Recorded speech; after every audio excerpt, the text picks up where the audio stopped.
Hello friends, welcome to the new episode of my channel. আমি অরিত্র। এখন এই ভিডিওর মধ্যে আমরা কিছু লেটেস্ট আপডেটস নিয়ে কথা বলবো। সবচেয়ে প্রথম আপডেটটা হচ্ছে থালাপতি বিজয়ের গোট বলে ছবিটাকে নিয়ে। তো ভেঙ্কট প্রভু রিসেন্টলি এই ছবির প্রমোশনের জন্য ইন্টারভিউজ দিচ্ছেন এবং তিনি সেখানে বিভিন্ন কথা ছবিটাকে নিয়ে বলেছেন, যেরকম এই ছবির মধ্যে অজিত কুমারের একটা রেফারেন্স থাকবে সেটা তিনি বলেছেন, আরও এরকম নানান কথা বলেছেন। এবং প্রথমে এটা 2 হিরো ফিল্ম ছিল, সেখানে তিনি ধানুষ এবং রজনীকান্তকে কাস্ট করতে চেয়েছিলেন।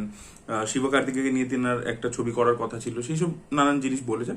বাট তার মধ্যে যেটা এই গোট নিয়ে তিনি একটা কথা বলেছেন যে এই ছবিটার অ্যাকচুয়ালি রানিং লেন্থ 3 ঘন্টা 20 মিনিট, এবং যখন এটা ওটিটিতে রিলিজ করবে ডিরেক্টরস কাট, সেটা কিন্তু 3 ঘন্টা 20 মিনিটেরই হবে এবং তার মধ্যে আরো কিছু কমেডি সিনস থাকবে। এমনিতেই আপনারা জানেন যে 2 আওয়ার 59 মিনিটস এর কাটটা প্রথমে হয়েছিল, রিসেন্সার করানো হয়েছে, সেখানে আরো 5 মিনিট আর কি অ্যাডিশনাল ঢোকানো হয়েছে।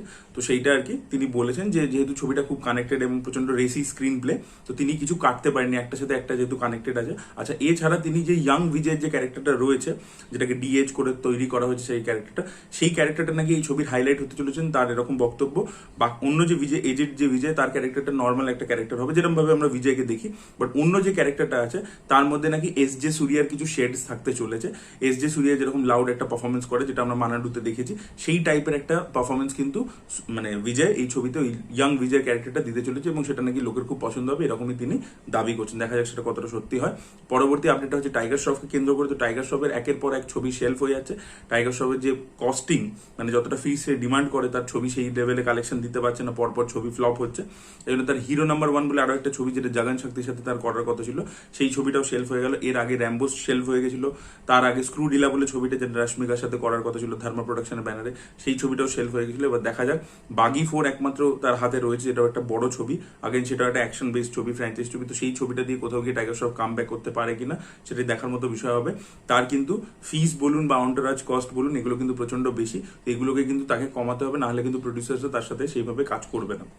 এর পরবর্তী আপডেট হচ্ছে রাজকুমার রাওকে নিয়ে। তো রাজকুমার রাও এবার নিজের ইমেজ ট্রান্সফর্ম করছেন। তিনি এবার কন্টেন্ট ড্রিভেন ছবির থেকে সরে একটু মাচো টাইপের রোল করতে চাইছেন, একটু অ্যাকশন ওরিয়েন্টেড রোল করতে চাইছেন। এবং তার যেহেতু অলরেডি স্ত্রী 2 বিশাল সাকসেসফুল হয়েছে, সেটা চলছে এই মুহূর্তে হলে, তো তিনি নিজের পরবর্তী ছবি অ্যানাউন্স করে দিয়েছেন এই বাসটার মধ্যেই। ভালোই করেছেন। মালিক বলে ছবিটার নাম হতে চলেছে। এই ছবিটার আপডেট আপনাদেরকে আগে দিয়েছিলাম। পুলকিতের সাথে, যিনি বাকশাক বলে ছবিটা বানিয়েছিলেন, তিনি এই ছবিটা ডিরেক্ট করতে চলেছেন এবং এর পোস্টারটা কিন্তু বেশ ইমপ্রেসিভ লাগছে।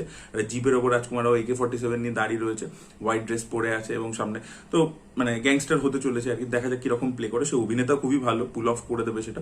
গল্প কি হয়, রিয়েল কোনো ঘটনা থেকে হয় কিনা, সেটাই দেখার মতো বিষয় হবে। এই পুলকিত কিন্তু খুব ডার্ক ছবি বানায়, তো একটু অ্যাকশনটা যেন তার মধ্যে থাকে, একটু লার্জার দ্যান লাইফ ব্যাপারটা থাকে। কারণ পুলকিতের এর আগের ছবি দুটো কিন্তু, একটা প্রতীক গান্ধীকে নিয়ে দেখেছিলাম আর একটা ভাগসা, দুটোই কিন্তু খুব গ্রাউন্ডেড ছবি ছিল। সেগুলো কোনোটাই কিন্তু মাসি টাইপের ছবি না। এবার রাজকুমার রাওকে আশা করবো সে একটু মাসিভাবে প্রেজেন্ট করুন, কারণ রাজকুমার রাও অলরেডি বক্স অফিসে একটা লেভেল অব্দি সে পৌঁছে গেছে। তো নেক্সট লেভেলে যাওয়ার জন্য তার ছবি কিন্তু শ্রীকান্ত কিন্তু ভালো পারফর্ম করেছিল।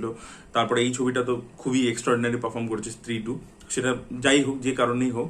বাট তার পরবর্তীতে সে কিন্তু একটা নেক্সট লেভেলে যেতে পারে এই ছবিটার মাধ্যমে। দেখা যাক সেটা কতটা সাকসেসফুলি সে করতে পারে। পরবর্তী আপডেটটা হচ্ছে যুবরাজ সিং এর বায়োপিককে কেন্দ্র করে। তো এই ছবির মধ্যে মেকার্সরা চেষ্টা করছে ইদার কার্তিক আরিয়ান বা রণবীর কাপুরকে তারা কাস্ট করতে চায় যুবরাজ সিং এর রোলে। তো দেখা যাক। দেখুন, কাউকে ফিজিক্যালি মানাবে না। যাকে আমরা MSD ছবির মধ্যে দেখেছিলাম, MS ধোনি ছবিটা যাতে সুশান্ত ছিল, তাতে যে প্লে করেছিল যুবরাজ সিং এর রোল, তাকে অ্যাকচুয়ালি ফিজিক্যালি সবচেয়ে ভালো মানায়। বাট আগেন বলিউডের ছবি, বড় বাজেটের ছবি হবে, সেখানে স্টার না নিলে সেই ছবি কালেকশন করতে পারবে। তো সেরকম একটা মাইন্ডসেট থেকে অন্য কাউকে কাস্ট করা হবে, এটা আমি আগেই বলেছিলাম যে এটা অ্যানাউন্সমেন্ট এসেছিল।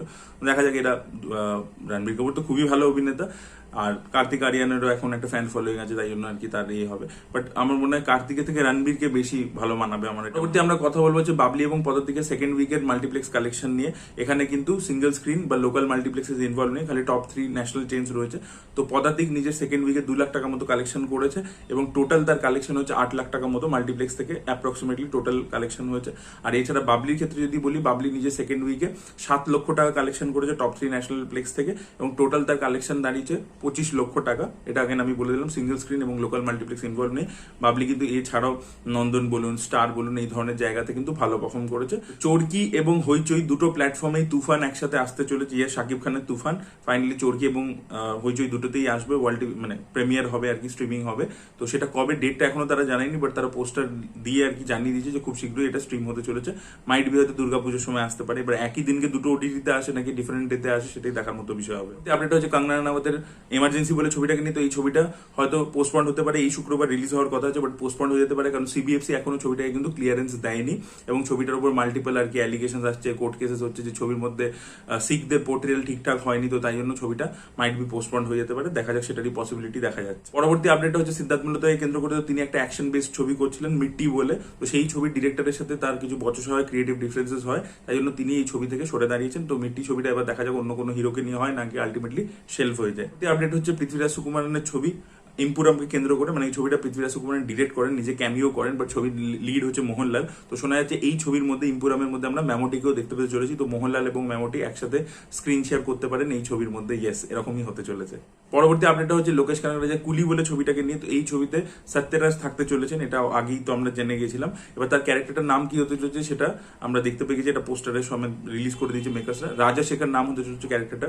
এবার সত্যরাজের কিন্তু একটা ক্ল আছে যে তিনি যে ছবি রজনীকান্তের সাথে করবেন, তাই জন্য তিনি বহু বছর রজনীকান্তের সাথে ছবি করেননি, যে তাকে কিন্তু ইকুয়াল প্রেফারেন্সের রোল দিতে হবে, তবেই তিনি কাজ করবেন রজনীকান্তের সাথে। তো সেই জন্য ওনার সাথে মানে রজনীকান্তের সাথে সত্যরাজ বহু বছর ধরে কাজই করেনি, তার পরবর্তীতে লোকেশ একসাথে কাস্ট করছে। তো দেখা যাক সে কতটা ভালোভাবে এই দুটো রোলকে ব্যালেন্স করতে পারে, সেটাই দেখার মতো বিষয় হবে। এটা হচ্ছে আলী আব্বাস জাফরকে নিয়ে। তো আলী আব্বাস জাফর আবার ওয়াইআরএফ এ ফিরছেন। ইয়েস, বড়ে মিয়া ছোটে মিয়া ডিজাস্টার হওয়ার পরে তিনি ওয়াইআরএফ এ ফিরছেন এবং ওয়াইআরএফ এ তিনি একটা টেন্ট পোল ফিল্ম ডিরেক্ট করতে চলেছেন, এরকমই আপডেট উঠে আসছে। তিনি নিজের সব ভালো ভালো কাজগুলো কিন্তু সুলতানের মতো কাজ, টাইগার জিন্দা এর মতো কাজ সবই কিন্তু ওয়াইআরএফ এর ব্যানারেই করেছিলেন এবং ওয়াইআরএফ থেকে বেরোনোর পরে তার কোয়ালিটির মধ্যে সামান্য একটু ডিগ্রেডেশন এসেছিল। তো দেখা যাক সেটা আর কি তিনি কতটা ভালো ছবি আবার ওয়াইআরএফ এ বানাতে পারেন, আর তাকে মোস্ট প্রবলি হয়তো স্পাই ইউনিভার্সিটি কোনো ছবি আর কি আদিত্য চোপড়া দেবে, হতে পারে এটা। লাস্ট আপডেট হচ্ছে স্ত্রী 2 কে কেন্দ্র করে। স্ত্রী 2 ওয়েস্ট বেঙ্গল থেকে নিজের সেকেন্ড উইকে 7 কোটি টাকা কালেকশন করেছে। প্রথম উইকে 15 কোটি টাকা কালেকশন করেছিল, সেকেন্ড উইকে 7 কোটি টাকা কালেকশন করেছে, টোটাল 22 crores কালেকশন করেছে স্ত্রী 2 ওয়েস্ট বেঙ্গল থেকে, which is huge. So this was the update guys. আপনাদের কি বক্তব্য অবশ্যই কমেন্ট সেকশনে জানাবেন। এই ভিডিওটা ভালো লেগে থাকলে লাইক করুন, শেয়ার করুন, চ্যানেলকে সাবস্ক্রাইব করতে ভুলবেন না। Bye bye.